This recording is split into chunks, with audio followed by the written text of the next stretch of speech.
ഉപയോഗിച്ചിട്ട് സൂര്യനിലൂടെ നമ്മൾക്ക് സൂര്യനെ ഇപ്പൊ ഈ കുട്ടികളില്ലാത്തവർക്ക് വേണ്ടിയിട്ട് ഹീലിംഗ് ചെയ്തിട്ട് നമ്മൾ കുട്ടികൾക്ക് ജന്മം നൽകുന്ന ഒരു സംവിധാനം നമ്മളുടെ റേക്കിലൂടെയുണ്ട്. സർപ്പദോഷം എന്ന് പറഞ്ഞാൽ അത് കുണ്ടലിനിയായിട്ട് ബന്ധപ്പെട്ട ആ വിവാഹം നടക്കാതിരിക്കുക, കുട്ടികൾ നന്നായിട്ട് പഠിച്ചിട്ടുണ്ടെങ്കിൽ പോലും അവർക്ക് ജോലി ലഭിക്കാതിരിക്കുക, അപ്പൊ ഇത്തരം പ്രശ്നങ്ങൾ കൂടുതലായിട്ട് കണ്ടുവരുന്നുണ്ട്. ഇത് നമ്മള് റേക്കിയുടെ ഒരു ടെക്നിക്കൽ എന്ന് പറഞ്ഞാൽ സ്കാനിങ് ചെയ്യുമ്പോൾ നിങ്ങളുടെ ഇത് രോഗമല്ല, ഇതൊരു ഒരു അവസ്ഥ എന്ന് പറയും, അതൊരു അവസ്ഥയാണ്. ഈ അവസ്ഥ കൊണ്ട് വന്നിരിക്കുന്ന സംഭവമാണ് നമുക്ക്. നമസ്കാരം പ്രിയപ്പെട്ട പ്രേക്ഷകർക്ക്, ബോധിത സ്പിരിച്വൽ എൻലൈറ്റ്മെന്റ് സ്പേസിലേക്ക് സ്വാഗതം.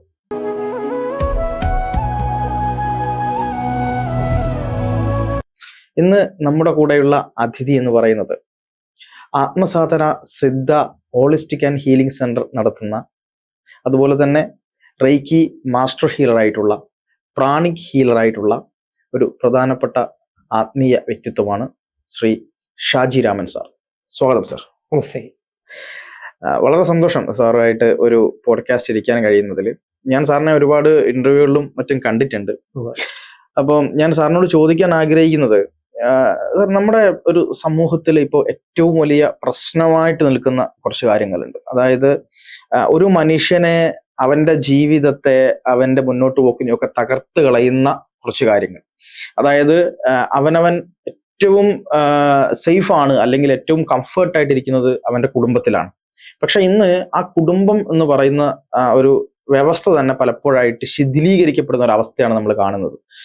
പല പ്രശ്നങ്ങൾ, ദാമ്പത്യ പ്രശ്നങ്ങൾ, പരസ്പരം പൊരുത്തമില്ലായ്മ, കല്യാണം കഴിച്ചതിന് ശേഷം പലരും തകരുന്നു, കല്യാണം കഴിച്ചതിന് ശേഷം ചിലർ ഉയരുന്നു, കുട്ടികളുണ്ടായതിനു ശേഷം വലിയ പ്രശ്നങ്ങൾ വരുന്നു, അങ്ങനെ ആത്മഹത്യ ചെയ്യുന്നു, പരസ്പരം പോരടിച്ച് തീരുന്നു. ഇത്തരത്തിലുള്ള ഒരുപാട് പ്രശ്നങ്ങളാണ് നമ്മൾ കാണുന്നത്. അപ്പൊ ഇത്തരം പ്രശ്നങ്ങൾക്ക് റൈക്കി ഹീലിംഗിലൂടെ നമുക്ക് കാര്യമായ മാറ്റങ്ങൾ കൊണ്ടുവരാൻ കഴിയുമോ, അല്ലെങ്കിൽ ഇതിന്റെ കാരണങ്ങൾ എന്താണ്? ഒന്ന്, ഈ പറഞ്ഞതുപോലെ മിക്ക കുടുംബങ്ങളിലും ശാരീരികമായിട്ട്, മാനസികമായിട്ട്, സാമ്പത്തികമായിട്ട്, ആത്മീയ തലങ്ങളിലെല്ലാം തന്നെ പ്രശ്നങ്ങൾ ഉണ്ടായിക്കൊണ്ടിരിക്കുന്നുണ്ട്. നമ്മൾ ദൈനംദിനം കണ്ടുകൊണ്ടിരിക്കുകയാണ്. പറഞ്ഞ പോലെ കുടുംബത്തിൽ കലഹമൊക്കെ ഉണ്ടായിട്ട് വേർപിരിയുന്ന അവസ്ഥ ഏറ്റവും കൂടി വരുന്ന ഒരു കാലഘട്ടമാണ്. കാരണം വിവാഹം എന്ന ഒരു കൺസെപ്റ്റ് തന്നെ മാറിപ്പോയിരിക്കുന്നു. അതിന് എല്ലാവർക്കും പേഴ്സണൽ ലൈഫിൽ വിവാഹം വേണ്ട എന്ന് പറയുന്ന പെൺകുട്ടികളുണ്ട്. അതുപോലെ തന്നെ യുവാക്കളായിട്ടുള്ള ആളുകളെ നമുക്ക് കാണാനായിട്ട് സാധിക്കും. അതെ, അതിന്റെ പ്രധാനപ്പെട്ട കാരണം എന്ന് പറഞ്ഞാൽ പഴയ ഒരു കാഴ്ചപ്പാടിലോ അല്ലെങ്കിൽ ഒരു കൾച്ചറിലോ അല്ല ഇപ്പോഴത്തെ ആളുകളുടെ ജീവിത ശൈലി. കാരണം എല്ലാവർക്കും തന്നെ ഈ ആധുനിക കാലഘട്ടം, ആധുനികം എന്ന് പറഞ്ഞാൽ ഏതാനും വർഷങ്ങളെ ആയുള്ളൂ. നമ്മൾ പറയുമ്പോൾ ഒരു 30 വർഷത്തിന് ഇപ്പുറം നമ്മൾ നോക്കുമ്പോൾ 30 വർഷത്തിനപ്പുറമുള്ള ഒരു ജീവിത രീതി അല്ല. അന്നൊക്കെ നമ്മുടെ കുടുംബങ്ങളിൽ എന്ന് പറഞ്ഞാൽ ഭർത്താവിനായാലും ഭാര്യയ്ക്കായാലും, അതായത് അച്ഛനായാലും അമ്മയ്ക്കായാലും മക്കൾക്കായാലും ഒരുപാട് ജോലികൾ ഉണ്ടായിരുന്നു. കാരണം സ്ഥലം ഉണ്ടായിരുന്നു, കൃഷി ഉണ്ടായിരുന്നു, ആടുകളും മാടുകളും ഒക്കെ ആയിട്ട്, അവരുടെ കോഴികളൊക്കെ ആയിട്ട് അവരുടെ ദൈനംദിന ജീവിതത്തിൽ അങ്ങനെ ഒരുപാട് കാരണം അവർക്ക് വർക്ക്, കാരണം രാവന്തിയോളം പണിയെടുക്കുന്ന ഒരു സൃഷ്ടായിരുന്നു. അപ്പൊ ആർക്കും കലഹിക്കാനോ അല്ലെങ്കിൽ ഇപ്പോഴത്തെ കാലത്ത് TV അല്ലെങ്കിൽ മൊബൈല് ഒക്കെ യൂസ് ചെയ്യുന്ന പോലെ അന്നത്തെ കാലത്ത് അതിന് സമയം ഉണ്ടായിരുന്നില്ല അവർക്ക്. അതെ. അപ്പൊ അതുകൊണ്ട് തന്നെ അവർക്ക് വളരെയധികം ക്ഷീണിതനായിട്ട് ഉള്ള ഭക്ഷണമൊക്കെ ഉണ്ടാക്കി കഴിച്ചിട്ട് പരസ്പരം സ്നേഹിച്ചും ഒക്കെ നല്ല രീതിയിൽ മക്കളോടൊത്ത് കിടന്നിരുന്നു. അങ്ങനെ കഴിഞ്ഞിരുന്ന ഒരു കാലഘട്ടമായിരുന്നു അന്നത്തെ കാലം.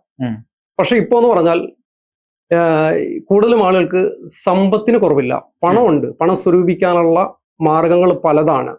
ഇപ്പൊ നമുക്കറിയാം, പല ആളുകളും ഇല്ലീഗലായിട്ടുള്ള പ്രവർത്തികളിലൂടെയൊക്കെയാണ് പണം ഉണ്ടാക്കുന്നത്.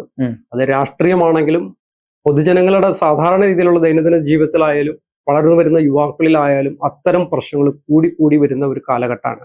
എത്രയും പെട്ടെന്ന് പണം ഉണ്ടാക്കുക, കാരണം എങ്ങനെയും പണം ഉണ്ടാക്കുക, അത് ഏത് രീതിയിലായാലും പ്രശ്നമില്ല എന്നുള്ളൊരു ചിന്തയുടെ പുറത്താണ് ഓരോ ആളുകളും ഇപ്പോൾ പോയിക്കൊണ്ടിരിക്കുന്നത്.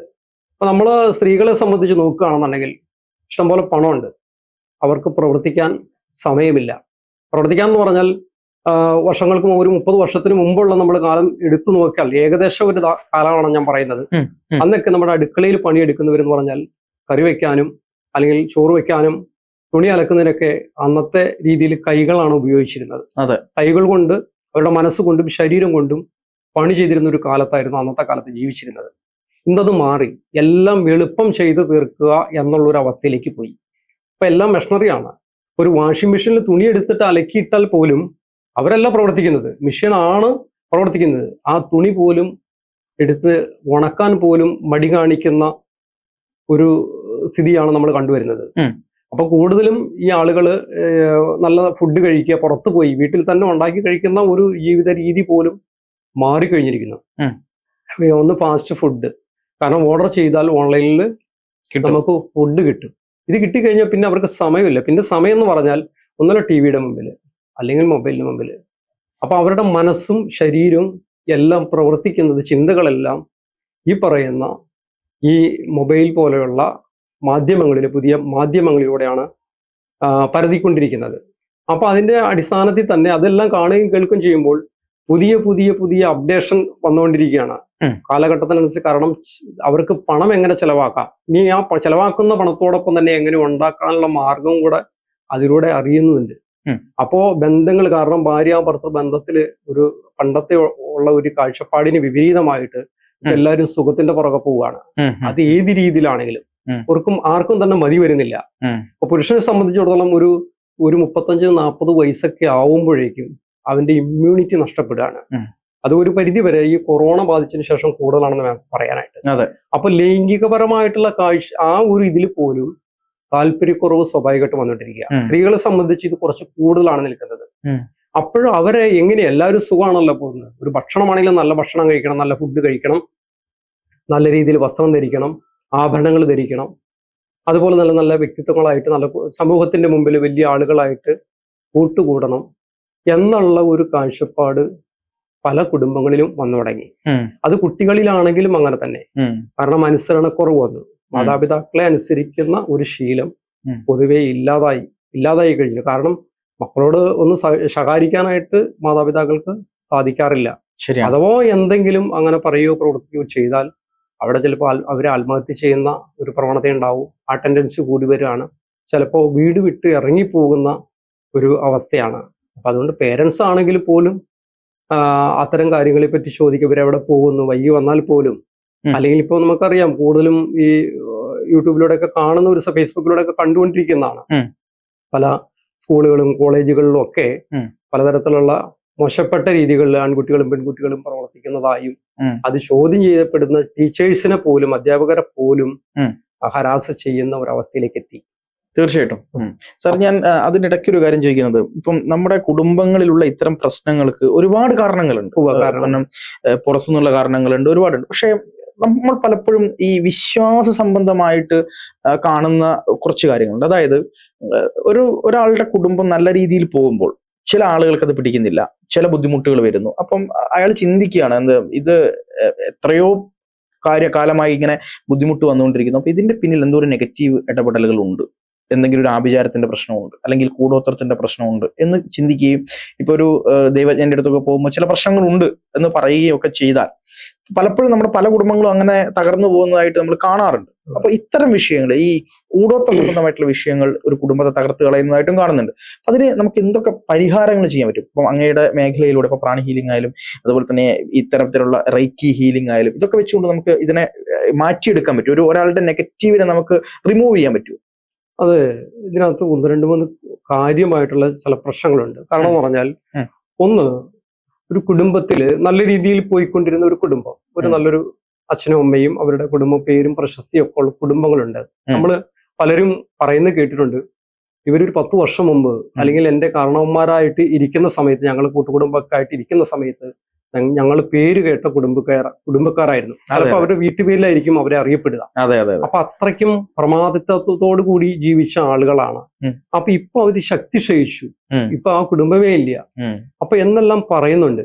അപ്പൊ അത് ഈ കാലഘട്ടത്തിലും അത് മാത്രമല്ല, സമ്പത്തുള്ള ആളുകളുണ്ട്, ഇഷ്ടംപോലെ കോടിക്കണക്കിന് രൂപയുണ്ട്, സ്വത്തുണ്ട്, ഒക്കെയുണ്ട്. അവർക്ക് കൂടെ അസുഖങ്ങൾ വരുന്നു. അതുപോലെ തന്നെ കുട്ടികൾ ഉണ്ടായിക്കഴിഞ്ഞാൽ അവർക്ക് വിവാഹം പ്രായം എത്തിക്കഴിഞ്ഞാൽ ആ വിവാഹം നടക്കാതിരിക്കുക, കുട്ടികൾ നന്നായിട്ട് പഠിച്ചിട്ടുണ്ടെങ്കിൽ പോലും അവർക്ക് ജോലി ലഭിക്കാതിരിക്കുക. അപ്പൊ ഇത്തരം പ്രശ്നങ്ങൾ കൂടുതലായിട്ട് കണ്ടുവരുന്നുണ്ട്. അപ്പൊ ഇത് നമ്മള് റേക്കിയുടെ ഒരു ടെക്നിക്ക് എന്ന് പറഞ്ഞാൽ, ഞാൻ സ്കാനിങ് ടെക്നിക്ക് എന്ന് പറഞ്ഞ ഒരു സംഭവത്തിലൂടെയാണ് അത് മനസ്സിലാക്കുന്നത്. അത് എന്താണോ അതിന് കാരണം, എന്തെങ്കിലും ഒരു കാരണമില്ലാതെ ഒരു കാര്യം ഉണ്ടാവില്ല, കാര്യമില്ലാതെ കാരണം ഉണ്ടാവില്ല. അപ്പൊ ആ പ്രശ്നങ്ങളെ ഞാൻ സ്കാനിങ് ടെക്നിക്കിലൂടെ, സ്കാനിങ് എന്ന് പറഞ്ഞാൽ അവരുടെ ഓറയെ കൊണ്ടുവന്നിട്ട് സ്കാനിങ് ചെയ്യുന്ന ഒരു സിസ്റ്റമാണ്. അപ്പൊ അത് നമ്മൾ നോക്കുന്ന സമയത്ത്, ഇപ്പൊ ജ്യോതിഷികളാണെങ്കിൽ പറയും അത് ഈ താന്ത്രികരോ അവരൊക്കെ പറയുമ്പോൾ അവര് ചിലപ്പോൾ ബ്ലാക്ക് മാജിക് ചെയ്തതാണ്, അല്ലെങ്കിൽ ഏതെങ്കിലും ശത്രുദോഷമാണ്, ബാധാദോഷമാണെന്നൊക്കെ പറയും. നമ്മളെ സംബന്ധിച്ച്, റേക്കിയെ സംബന്ധിച്ച് പറയുമ്പോൾ അതിന് നെഗറ്റീവ് പോസിറ്റീവ് എന്നുള്ളൊരു വേർഡാണ് അവിടെ ഉപയോഗിക്കുക. എങ്കിലും പെട്ടെന്ന് ആളുകൾക്ക് മനസ്സിലാക്കാൻ വേണ്ടി നമ്മളത് അങ്ങനെ ഉപയോഗിക്കുന്നത് മാത്രം, പറയുന്നത് മാത്രമേ. അപ്പൊ സ്കാൻ ചെയ്യുമ്പോൾ ചിലപ്പോ ഒരു പക്ഷേ മുജന്മ കർമ്മഫലം കൊണ്ടുവരാം. മുജന്മ കർമ്മഫലം എന്ന് പറയുമ്പോൾ അവരുടെ ഒരു തലമുറയ്ക്കോ 2 തലമുറയ്ക്കോ 3 അങ്ങനെ 7 തലമുറ വരെ നമുക്ക് എടുക്കാനായിട്ട് സാധിക്കും. അപ്പോൾ അങ്ങനെ അത്തരം പ്രശ്നങ്ങളോട് അത് നമ്മൾ സ്കാൻ ചെയ്ത് കഴിയുമ്പോൾ ഈ മുജന്മ കർമ്മഫലം കൊണ്ടാണോ വന്നിരിക്കുന്നത്, അല്ലെങ്കിൽ ആഭിചാരദോഷം കൊണ്ടാണോ വന്നിരിക്കുന്നത്, ശത്രുക്കളുടെ ഏതെങ്കിലും ദൃഷ്ടിയുണ്ട്, പലതരത്തിലുണ്ട്. ദോഷം എന്ന് പറയുമ്പോൾ പലതരത്തിലുള്ള ഇതുണ്ട്. ഒരാളുടെ വാക്കുകൊണ്ട് പോലും ഒരാൾ കണ്ണീര് ദോഷം എന്നൊക്കെ പറയുന്ന ദൃഷ്ടിദോഷമാണ്. അപ്പൊ അതേപോലെ ബ്ലാക്ക് മാജിക് പോലെയുള്ള സംഭവങ്ങൾ കൊണ്ടാണോ വന്നിരിക്കുന്നത്. ചില ആളുകളുടെ ശാപദോഷം, പ്രാക്കുദോഷം, ശാപദോഷം പ്രാക്കുദോഷം ഏറ്റവും പ്രശ്നമാണ്. ഒരാളെ മാനസികമായിട്ട് പീഡിപ്പിച്ചാൽ, ഇപ്പോ ഒരു വ്യക്തി നമ്മൾ ഒരു വഴി പറഞ്ഞു കൊടുക്കുന്നത് പോലും തെറ്റായിട്ട് അറിയാമായിരുന്നിട്ടും ആ വ്യക്തി ഒരാളോട് ഒരു വഴി ചോദിക്കുമ്പോൾ വഴി പറഞ്ഞു കൊടുക്കുന്നത് തെറ്റായ രൂപത്തിലാണെങ്കിൽ പോലും അത് ഒരു നെഗറ്റീവ് എനർജി ആയിട്ട് അയാളിൽ വന്നു ചേരുന്നതാണ് പറയുന്നത്. അപ്പൊ അതുപോലെ ഈ ബ്ലാക്ക് മാജിക് പോലെയുള്ള പ്രശ്നങ്ങള്, പിന്നെ സർപ്പദോഷം, നമ്മൾ പറയുന്നത് സർപ്പദോഷം എന്ന് പറയാറുണ്ട്. അതുപോലെ തന്നെ വാസ്തുപരമായിട്ടുള്ള ദോഷങ്ങൾ ഉണ്ടെങ്കിലും ഇതെല്ലാം വെറുതെ പറയുന്നത് നമുക്ക് കാണിച്ചു കൊടുക്കാനായിട്ട് സാധിക്കും. പല ആളുകൾ പറയും ഇതിലൊന്നും കാര്യമില്ല, നമ്മളൊന്നും ഈ കേരളത്തിൽ മാത്രമേ ഉള്ളൂ ഇങ്ങനെ അന്ധവിശ്വാസമല്ല. ഞാൻ അന്ധമായിട്ടൊന്നും വിശ്വസിക്കുന്നില്ല, ദൈവത്തിൽ വിശ്വസിക്കുന്നുണ്ട്, പക്ഷെ അന്ധമായിട്ട് വിശ്വസിക്കുന്നില്ല. ഞാൻ അവിടെ ചെറിയൊരു ചോദ്യം ചോദിക്കാൻ ആഗ്രഹിക്കുന്നു. അതായത് പലപ്പോഴും നമ്മൾ ഈ സർപ്പദോഷം എന്ന് പറയാറുണ്ട്. അപ്പൊ സർപ്പദോഷത്തെ ആളുകൾ കാണുന്നത് ഈ പാമ്പുമായി ബന്ധപ്പെട്ട, അല്ലെങ്കിൽ പാമ്പിനെ തല്ലിക്കൊന്നാൽ ഉണ്ടാവുന്ന ദോഷം, പാമ്പുമായി ബന്ധപ്പെട്ട ആവാസ വ്യവസ്ഥകൾ നശിപ്പിച്ചാൽ ഉണ്ടാവുന്ന ദോഷം എന്ന തരത്തിൽ മാത്രമാണ്. അപ്പൊ ചോദിക്കുന്നത്, ഇപ്പൊ നിങ്ങൾ ഇവിടുന്ന് ഈ പുറം രാജ്യം വിട്ടു കഴിഞ്ഞാൽ നിങ്ങൾ ചൈനയിലൊക്കെ പോകും. അപ്പൊ അവിടെ എന്താ കാണുന്നത്? അവിടെ കാണുന്നത് ഈ പാമ്പിനെ മൊത്തമായിട്ട് എടുത്ത് കഷ്ണം വെച്ച് നുറുക്കി കറി വെക്കുന്നു, ഫ്രൈ ചെയ്യുന്നു, തൂക്കിയിട്ടിരിക്കുന്നു. അവരുടെ മാംസാഹാരത്തിലെ ഏറ്റവും പ്രധാന കാര്യമാണ് പാമ്പ് എന്ന് പറയുന്നത്. അപ്പൊ അവർക്കൊക്കെ ഈ സർപ്പദോഷം വരേണ്ടേ എന്നൊരു ചോദ്യം പലപ്പോഴും ഈ യുക്തിവാദികളൊക്കെ ചോദിക്കാറുണ്ട്. പക്ഷെ ഞാനത് മനസ്സിലാക്കുന്നത് ഈ പാമ്പുമായി ബന്ധപ്പെട്ട് മാത്രമൊന്നും അല്ല ഈ സർപ്പം ദോഷം, അത് ആളുകൾ കൃത്യമായി മനസ്സിലാവാത്തത് കൊണ്ടാണെന്നാണ് ഞാൻ മനസ്സിലാക്കുന്നത്. അത് കുണ്ടലിനിയായിട്ട് ബന്ധപ്പെട്ട സംഭവം. അപ്പൊ അതൊന്ന് സാർ വിശദീകരിക്കാമോ? എന്താണ് ഈ സർപ്പദോഷം? സർപ്പദോഷം എന്ന് പറഞ്ഞാൽ ഈ പറയുന്ന പോലെ പല ആളുകളും പറയും ഈ സർപ്പത്തെ തല്ലിക്കൊന്നു, അല്ലെങ്കിൽ അതിനെ ചുട്ടരിച്ചു എന്നൊക്കെ പറയാറുണ്ട്. ഒരു പരിധി വരെയും അത്തരം ക്രിയകൾ ചെയ്യുന്നതിലൂടെ അതൊരു ജീവിയെ കൊന്നു കഴിഞ്ഞാൽ, അത് ആർക്കും ഒരു ഉപദ്രവമില്ലാത്ത ഒരു ജീവിയെ കൊന്നു കഴിഞ്ഞാൽ പോലും സ്വാഭാവികമായിട്ടും അതിന്റെ ഒരു പാപഫലം നമ്മൾ അനുഭവിക്കേണ്ടി വരും. അപ്പൊ പറയും ഇവിടെ ആളുകൾ മാടിനെയും കോഴിനെയും ഒക്കെ വെട്ടിക്കൊന്ന് കഴിക്കുന്നില്ലേ, അങ്ങനെയാണ് എല്ലാവർക്കും ദോഷം സംഭവിക്കുന്നില്ലേ എന്നും ചോദിക്കാറുണ്ട്. അപ്പൊ ഇത് 2 തരത്തിൽ നമ്മളതിനെ കാണേണ്ടി വരും.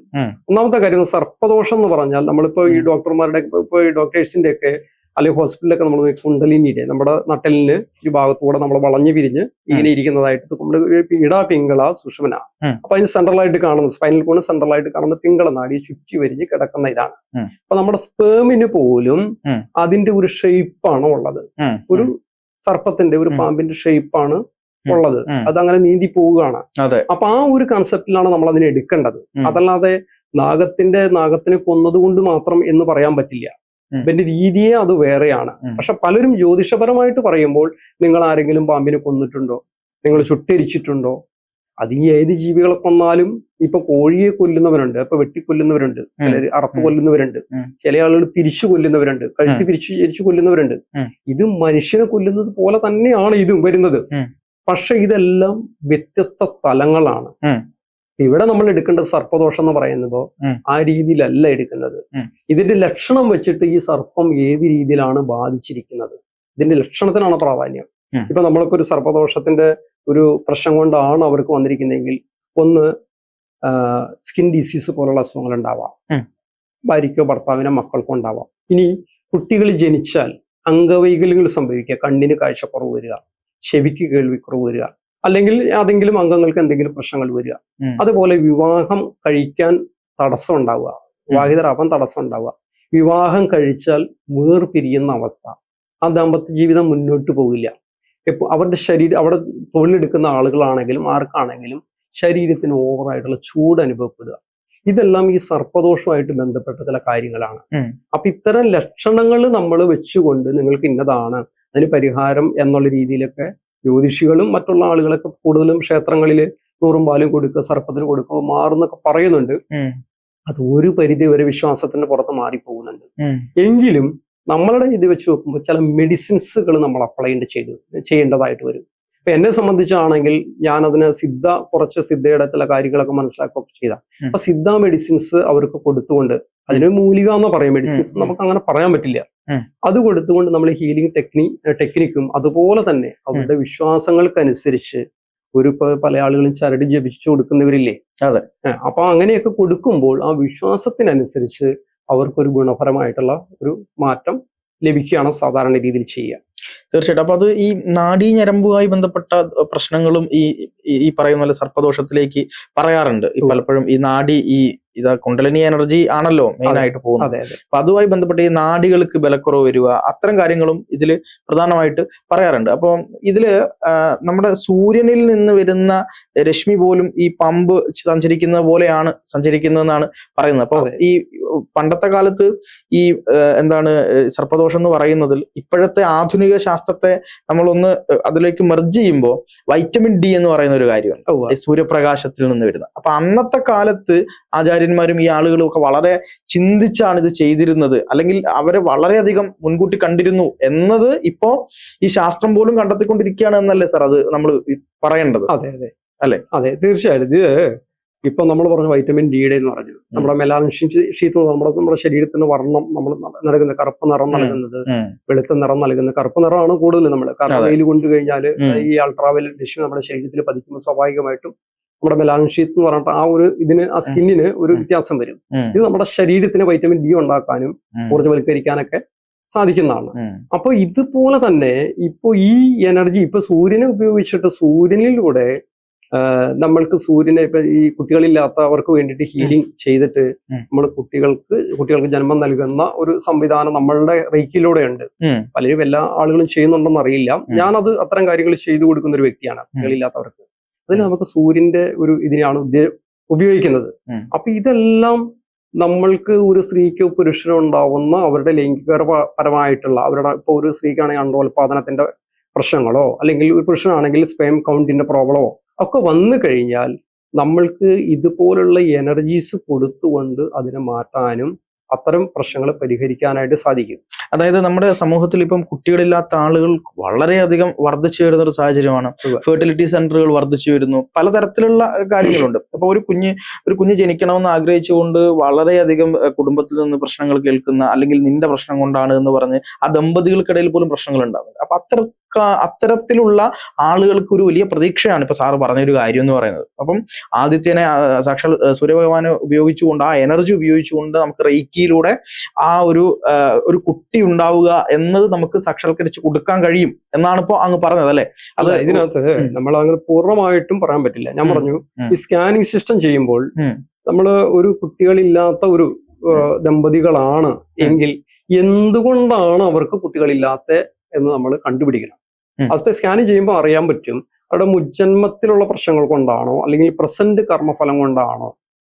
മിക്കവാറും ഈ ചില വീടുകളിൽ വിവാഹം കഴിക്കാതിരിക്കുമ്പോൾ അവരുടെ മക്കളോ, ഒരു പെൺകുട്ടി ആയിക്കോട്ടെ ഒരു യുവാവ് ആയിക്കോട്ടെ ഒരു പയ്യനായിക്കോട്ടെ, വിവാഹം നടക്കാതെ വരുമ്പോൾ ഒരു പരിധി വരെയും അവരുടെ പേരൻസിന് അതിനൊരു പേരൻസിൽ കാരണം കണ്ടുവരുന്നുണ്ട്. കാരണം ഇപ്പൊ അയൽവാസിയുടെ ഒരു വിവാഹം ഉണ്ടെന്നുണ്ടെങ്കിൽ അവർ തമ്മിൽ ഒരു പ്രശ്നം തർക്കത്തിലാണ് നിൽക്കുന്നതെങ്കിൽ അവിടെ ഒരു പെൺകുട്ടി ഉണ്ടെങ്കിൽ വിവാഹം മുടക്കുന്ന അച്ഛനമ്മമാരുണ്ട്. അത് ഒരുപാട് പേരുണ്ട്. അതേപോലെ അവരുടെ വിവാഹം നടക്കാൻ താല്പര്യപ്പെടാത്ത യുവാക്കളും യുവതികളും ഉണ്ട്. എന്തെങ്കിലും ഒരു പ്രശ്നത്തിന്റെ പുറത്തായിരിക്കാം. പക്ഷെ ഇങ്ങനെ കൂടെ അതെല്ലാം ഇവർ ചെയ്യുമ്പോൾ ഇവർക്ക് വന്ന് സംഭവിക്കുന്നത് തന്നെയാണ്, ഇവിടെ നടക്കാതെ പോകും. അതായത് അതൊരു കർമ്മഫലമാണത്. അവരുടെ കർമ്മം അവരെന്താണ് അവിടെ ചെയ്തിരിക്കുന്നത്? നല്ലൊരു ജീവിതം അവർക്ക് കിട്ടേണ്ട ഒരു ജീവിതത്തെ ഇല്ലായ്മ ചെയ്യുന്ന പ്രവൃത്തിയാണ് ഇവർ ചെയ്തുകൊണ്ടിരിക്കുന്നത്. അപ്പൊ തീർച്ചയായിട്ടും ഇതും അവരനുഭവിക്കും. നമ്മൾ പറയല്ലേ, കൊടുത്താൽ കൊല്ലത്തും കിട്ടും എന്ന് പറഞ്ഞ മാതിരി ഈ വാളെടുത്തവൻ വാളാലെ എന്നുള്ളൊരു സിംറ്റംസ് അവിടെ വർക്ക് ചെയ്യുന്നുണ്ട്. അപ്പൊ അതാണോ കാരണം? അല്ലെങ്കിൽ പാരമ്പര്യമായിട്ടുള്ള പ്രശ്നങ്ങൾ കൊണ്ടാണോ? അല്ലെങ്കിൽ ഞാൻ പറഞ്ഞു ഏതെങ്കിലും തരത്തിലുള്ള ദോഷഫലം കൊണ്ടാണോ? ചിലർക്ക് ചില ഡോക്ടേഴ്സൊക്കെ ആ ഒരു യുവാവിനെ ടെസ്റ്റ് ചെയ്തു, അല്ലെങ്കിൽ ആ യുവതിയെ ടെസ്റ്റ് ചെയ്തു. അവർ പറയാണ് ഒരു പ്രോബ്ലം ഇല്ല, നിങ്ങൾക്ക് കുട്ടികൾ ഉണ്ടാവാനുള്ള എല്ലാ കാര്യങ്ങളും നിങ്ങളിലുണ്ട്, പക്ഷെ ഉണ്ടാവുന്നില്ല. എന്താ കാരണം? അപ്പൊ അന്വേഷിക്കുന്ന സമയത്ത് ഇവര് ശാരീരികമായിട്ട് ബന്ധപ്പെടുന്നു, ഏതാനും ദിവസങ്ങൾക്കൂടെ ഉള്ളിൽ അത് അലസി പോവുക എന്നുള്ള, അബോർട്ടായി പോവുക എന്ന് പറയുന്ന ഒരു സംഭവം വരും. അപ്പൊ ഇത് ഡോക്ടേഴ്സിന് വീണ്ടും കാണുമ്പോൾ അവർ നോക്കുമ്പോഴും അവർ ഒരു പ്രശ്നം കാണുന്നില്ല. അപ്പൊ നമ്മളെ പോലുള്ള ആളുകൾ അത് സ്കാൻ ചെയ്ത് നോക്കുമ്പോൾ ഇതിന്റെ എന്താണ് അതിന്റെ ഉള്ളിലുള്ള പ്രശ്നം, എന്തുകൊണ്ട് സംഭവിക്കുന്നത് കണ്ടെത്താനും അതിനനുസരിച്ച് പരിഹാരം ചെയ്യാനും സാധിച്ചാൽ ഒരു പരിധിവരെ ഇവർക്കത് മാറ്റിയെടുത്ത് നല്ല രീതിയിൽ ഒരു ദാമ്പത്യ ജീവിതം നയിക്കാനും കുട്ടികൾക്ക് ജന്മം കൊടുക്കാനായിട്ട് സാധിക്കുകയും ചെയ്യും. തീർച്ചയായിട്ടും. ഇപ്പം ഒരാൾക്ക് വരുന്ന പലതരത്തിലുള്ള അസുഖങ്ങളുണ്ട്, ശരീരത്തിന് തന്നെ വരുന്ന അസുഖങ്ങൾ, മാനസികമായി വരുന്ന അസുഖങ്ങൾ. അപ്പോൾ ഇത്തരം അസുഖങ്ങൾ കൊണ്ട് പല ഡോക്ടേഴ്സിനെ കാണിക്കുന്നു, മാറുന്നില്ല, പല ഔഷധങ്ങൾ കഴിക്കുന്നു. നമ്മൾ ആൾട്ടർനേറ്റീവ് മെഡിസിൻസ് തന്നെ കുറെ പ്രയോഗിച്ചിട്ടും ഒരു മാറ്റം വരുന്നില്ല. അപ്പം അത്തരം കാര്യങ്ങൾ വരുന്ന സമയത്ത് നമ്മുടെ സമൂഹത്തിലെ മനുഷ്യർ മറ്റു വഴികൾ തേടും. ഈ ഹീലിംഗ് പോലുള്ള, എനർജി ഹീലിംഗ് പോലുള്ള കാര്യങ്ങൾ, യോഗ പോലുള്ള കാര്യങ്ങൾ, ഇപ്പൊ റേക്കി ഹീലിംഗ് പോലുള്ള കാര്യങ്ങൾ വരും. അപ്പൊ അങ്ങയിലേക്ക് അങ്ങനെ ഒരാൾ എത്തുമ്പോൾ നേരത്തെ അങ്ങ് പറഞ്ഞു സ്കാനിങ് ചെയ്യും എന്ന് പറഞ്ഞു. ഇപ്പൊ സ്കാനിങ് ചെയ്തിട്ടാണ് കാരണങ്ങൾ കണ്ടെത്തുക എന്ന് പറഞ്ഞു. നമ്മുടെ അസുഖങ്ങൾക്ക്, വലിയ വലിയ അസുഖങ്ങൾ പോലും ഇത്തരം സ്കാനിങ്ങിലൂടെ അതിന്റെ കാരണങ്ങൾ കണ്ടെത്തി നമുക്ക് ട്രീറ്റ് ചെയ്യാൻ പറ്റുമോ എന്നുള്ളതാണ്. അതെ, ഒന്ന് രോഗമാണ് എങ്കിൽ, സാധാരണ ഇതിലൊരു രോഗമാണ് എങ്കിൽ, ഇപ്പൊ ഒരു ഹെഡേക്ക് ആയിക്കോട്ടെ, ഒരു സ്റ്റൊമക്ക് ആയിക്കോട്ടെ, അല്ലെങ്കിൽ ഒരു ബാക്ക് പെയിൻ ആയിക്കോട്ടെ, എന്ത് പ്രോബ്ലം ആയിക്കോട്ടെ, അല്ലെങ്കിൽ ഒരു സ്കിൻ ഡിസീസ് ആയിക്കോട്ടെ, ഏത് തരത്തിലുള്ള ഒരു പ്രശ്നം, അത് ശാരീരികമായിട്ടും പ്രശ്നമാവാം, ഫിസിക്കലി ആയിരിക്കാം, മെന്റലി ആയിരിക്കാം, ഏത് എമോഷണലി ആയിരിക്കാം, ഏത് അസുഖം ആയിക്കോട്ടെ.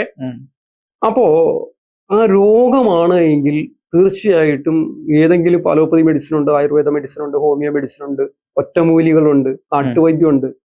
രോഗമാണെങ്കിൽ അത് മാറും, അത്തരം ചികിത്സകൾ മതി. ഇത് റേക്കി കൊടുക്കണം നിർബന്ധമൊന്നുമില്ല. പക്ഷെ പലരും ഒരു പ്രശ്നം വന്നിട്ട്, ഒരു രോഗം വന്നിട്ട് പല ആളുകളും ചികിത്സിക്കുന്നു, പക്ഷെ അവർ മെഡിസിൻ കൊടുക്കുന്നു. വീടെത്തുമ്പോഴേക്കും ചിലപ്പോൾ അവിടെ ഹോസ്പിറ്റലിൽ ട്രീറ്റ് ചെയ്തിട്ടായിരിക്കും ഇവർ പോകുന്നത്. വീടെത്തുമ്പോഴേക്കും വീണ്ടും ഈ അസുഖങ്ങൾ തുടങ്ങി. അപ്പൊ പലതരത്തിലുള്ള പ്രശ്നങ്ങളാണ്. എത്ര സാമ്പത്തികം ഒരുപാട് ചെലവഴിച്ചിട്ടും അവരുടെ രോഗത്തിന് ഒരു ശമനമില്ല. അപ്പൊ കൂടെ അത്തരം പ്രശ്നങ്ങൾ വരുമ്പോൾ സാമാന്യേന നമ്മൾ ഒരു മെഡിസിൻ കഴിച്ചിട്ട്, ഒരു പനിയാണെങ്കിൽ പോലും, ഒരു നടുവേദനയാണെങ്കിലും ഒരു കാലുവേദനയാണെങ്കിൽ പോലും അത് മാറ്റാൻ മെഡിസിൻ കൊടുത്തിട്ട് മാറാതിരിക്കുക, കുറച്ച് സമയം കുറച്ച് മാറും, കുറച്ച് കഴിഞ്ഞാൽ വീണ്ടും തുടങ്ങുന്നു എങ്കിൽ, കൂടെ ആവർത്തിക്കുന്നുണ്ട് എങ്കിൽ തീർച്ചയായിട്ടും അത് രോഗമല്ല. രോഗം ഒരു കാരണമായി വന്നിരിക്കുന്നത് മാത്രമേ പറയാൻ പറ്റൂ. അപ്പോഴാണ് നമ്മൾ സ്കാനിങ് ചെയ്യുമ്പോൾ നിങ്ങളുടെ ഇത് രോഗമല്ല, ഇതൊരു ഒരു അവസ്ഥ എന്ന് പറയും, അതിനൊരു അവസ്ഥയാണ്, ഈ അവസ്ഥ കൊണ്ട് വന്നിരിക്കുന്ന സംഭവമാണെന്ന് നമുക്ക് മനസ്സിലാക്കാനായിട്ട് സാധിക്കും. അപ്പൊ അങ്ങനെ അവസ്ഥയെ കണ്ട് ആ പ്രശ്നത്തെ, ആ കാര്യത്തെ, ആ കാരണത്തെ കണ്ടുപിടിച്ച്, അതായത് അതിന്റെ ആ റൂട്ടിനെ നമ്മൾ കണ്ടുപിടിച്ച് നമ്മൾ എടുത്തു കളഞ്ഞാൽ ഇവർക്ക് ഈ മെഡിസിൻ കഴിച്ചാലും മാറും. അപ്പൊ അതോടൊപ്പം നമ്മളിപ്പോ ഈ റേക്കി ഹീലിംഗ് പൂർണ്ണമായിട്ടും റേക്കിയിലൂടെ ഒരു രോഗവും മാറ്റാം എന്ന് അവകാശപ്പെടുന്നില്ല. സാധാരണ നമ്മള് മെഡിസിൻ എടുക്കുന്നതോടൊപ്പം റേക്കി ചെയ്യുക എന്ന് മാത്രമാണ്. റേക്കിയെ സംബന്ധിച്ച് സെൽഫ് ഹീലിംഗ് ചെയ്യുന്നതിന് വേണ്ടിയിട്ടാണ് കൂടുതൽ ഉപയോഗപ്പെടുത്തുന്നത്. നമ്മുടെ ഇപ്പൊ ഞാൻ പോലും റേക്കി പഠിക്കുന്നത്, എനിക്ക് ഒരുപാട് 35 ഇപ്പോ വരുമ്പോ ഒരു 45 വർഷത്തെ ഇതുണ്ട്. എനിക്കുണ്ടായിരുന്ന ഒരു 45 വർഷമായിട്ട് നിലനിന്നിരുന്ന ഒരു രോഗത്തെ, ഒരു പ്രശ്നത്തെ ഞാൻ പലതരത്തിലുള്ള ട്രീറ്റ്മെന്റ് ചെയ്തിട്ട് മാറാതിരുന്ന സമയത്ത് ഒരു പ്രാണിക് ഹീലർ ആയിട്ടുള്ള ഒരാളാണ് വെറും 7 days കൊണ്ട് എന്റെ പ്രശ്നത്തെ മാറ്റി തന്നത്. അപ്പോഴാണ് ഞാനത് പഠിക്കണം, ഇത് വലിയൊരു മിറാക്കിളാണ് സംഭവിച്ചത്. ഞാൻ ആദ്യമായിട്ട്, അന്ന് പ്രാണിക് ഹീലിംഗ് റേക്കിന്ന് ഞാൻ കേട്ടിട്ടുണ്ട്, പ്രാണിക് ഹീലിംഗ് എന്താണെന്നറിയില്ല. അങ്ങനെ പ്രാണിക് ഹീലിംഗ് പഠിക്കണം എന്നുള്ളൊരു ആഗ്രഹം ജനിക്കുകയും പ്രാണിക് ഹീലിംഗ് പഠിക്കാൻ ആഗ്രഹിച്ച ഞാൻ റേക്കി ആദ്യം പഠിക്കുകയും ചെയ്യാനുണ്ടായത്. അപ്പൊ എനിക്ക് മനസ്സിലായി ഇത് എങ്ങനെ വർക്ക് ചെയ്യുന്നു. അത്ഭുതകരമായിട്ടുള്ള മാറ്റമാണ്. അപ്പൊ നമ്മൾ സെൽഫായിട്ട് നമ്മളുടെ നമ്മളെ ജീവിതത്തെ മാറ്റിമറിക്കാനായിട്ട് സാധിക്കും. കാരണം ഞാൻ ഇന്നിരിക്കുന്ന ഈ ഒരു ഷാജിരാം എന്നുള്ളൊരു വ്യക്തിയല്ല എന്റെ. ഞാൻ വളരെ ഇത് പഠിക്കുന്നുണ്ട്. ഇപ്പൊ ഏതാണ്ട് 12 വർഷത്തോളായി. 12 വർഷത്തിന് മുമ്പ് എന്റെ ഉള്ള ഒരു നേച്ചറേ അല്ല ഇപ്പോ. കാരണം ഞാൻ വളരെയധികം മാറ്റപ്പെട്ടു. അപ്പോൾ ഒരു റേക്കി നമ്മൾ പഠിക്കാൻ ശ്രമിച്ചാൽ, ഒരു റേക്കി ശരിക്കും അതിനെ സമർപ്പണ ഭാവത്തോടു കൂടി പഠിക്കാൻ ശ്രമിച്ചാൽ നമ്മളുടെ ജീവിതത്തിൽ വളരെയധികം നല്ല മാറ്റങ്ങൾ ഉണ്ടാക്കിയെടുക്കാൻ കഴിയുമെന്നുള്ളതാണ് എൻ്റെ അനുഭവത്തിൽ നിന്ന് ഞാൻ മനസ്സിലാക്കിയിരിക്കുന്നത്. തീർച്ചയായിട്ടും. ഇപ്പൊ സാറ് പറഞ്ഞു, ഇപ്പൊ റേക്കിയെ പറ്റി പറഞ്ഞു, പ്രാണി ഹീലിങ്ങിനെ പറ്റി പറഞ്ഞു. രണ്ടും സമൂഹത്തിൽ ഇപ്പം വളരെയധികം ആളുകൾ ശ്രദ്ധിച്ചു വരുന്ന, പഠിക്കണമെന്ന് ആഗ്രഹിക്കുന്ന കാര്യങ്ങളാണ്. ഈ പ്രാണി ഹീലിംഗ് എന്ന് പറയുമ്പോൾ എന്താണ് ഈ പ്രാണി ഹീലിംഗ്? ഇത് രണ്ടും സെയിം എനർജി തന്നെയാണ്. പക്ഷെ പ്രാണി ഹീലിംഗ് എന്ന് പറഞ്ഞാൽ നമ്മൾ ഒരു കൈ കൊണ്ട് നമ്മൾ എനർജി സ്വീകരിച്ച് മറ്റുള്ളവർ കൈകളിൽ കൊടുക്കുകയാണ് അത് ചെയ്യുന്നത്. അപ്പൊ അതിന് സീപ്പിംഗ് മെത്തേഡ് ഉണ്ട്. നമ്മളതിന് ശരിക്കും പറഞ്ഞാൽ അടിച്ചുമാറൽ സിസ്റ്റം. അപ്പൊ നമ്മൾ ഒരു റൂം ക്ലീൻ ചെയ്യുന്നത് പോലെ നമ്മൾ അടിച്ചു വാരുന്ന ഒരു സിസ്റ്റം ചെയ്തതിന് ശേഷം അതിലേക്ക് എനർജി അപ്ലൈ ചെയ്യുന്നു. റേക്കിയെ സംബന്ധിച്ച് അങ്ങനെ ഒരു സിസ്റ്റമേ അല്ല. റേക്കി എന്ന് പറഞ്ഞാൽ സീപ്പിങ്ങും എനർജൈസിങ്ങും ഒരേ ടൈമിലാണ് നടക്കുന്നത്. അപ്പൊ നമ്മൾ ജസ്റ്റ് കൈകൊണ്ട് ഇങ്ങനെ കൊടുക്കുമ്പോൾ അത് ഓരോ ആളുകളും അപ്ലൈ ചെയ്യുന്ന രീതി പലരും ഇതാണ്. ശരിക്കും ഇതിന് പറയുന്നത് സ്പർശന ചികിത്സ അല്ലെങ്കിൽ കൈവെപ്പ് ചികിത്സ എന്നാണ് പറയുന്നത് ശരിക്കും. പക്ഷെ എന്നെ സംബന്ധിച്ച് ഞാൻ അത്തരം കാര്യങ്ങളൊന്നും ചെയ്യുന്നില്ല. തുടക്കത്തില് ഒക്കെ നമ്മൾ ചെയ്തിരുന്നു. ഇപ്പൊ ഡിസ്റ്റന്റ് ഹീലിംഗ്, ഇപ്പൊ ലണ്ടനിൽ ഇരിക്കുന്ന ആളെ ഹീൽ ചെയ്യുന്ന സ്പർശിക്കാൻ പറ്റുമോ? അപ്പൊ നമ്മുടെ ഓറയാണ്, അവരുടെ ഫോട്ടോയിലാണ് നമ്മൾ എനർജി കൊടുക്കുന്നത്. അപ്പൊ ആ ഒരു ടെക്നിക്കാണ് നമ്മൾ ഉപയോഗിച്ചുകൊണ്ട് ഈ എനർജി, അതായത് നമ്മുടെ ഊർജ്ജ കേന്ദ്രങ്ങളില് അവിടെ ഈ ഇപ്പൊ ഡിപ്ലീറ്റഡ് ആയിട്ടിരിക്കുന്നത്, കൺജസ്റ്റഡ് ആയിട്ടിരിക്കുന്ന ഓരോ ഏരിയാസ് ഉണ്ട്. അപ്പൊ ആ എവിടെയാണോ എനർജിയുടെ കുറവ്, ആ എനർജി സോഴ്സിന്റെ കുറവ്, ആ കുറവിനെ നമ്മൾ എനർജൈസ് ചെയ്ത് ആക്ടിവേറ്റ് ചെയ്യുമ്പോഴാണ് ശാരീരിക തലത്തിലും അല്ലെങ്കിൽ മാനസിക തലത്തിലുള്ള വ്യത്യാസങ്ങൾ ഉണ്ടാകുന്നത്.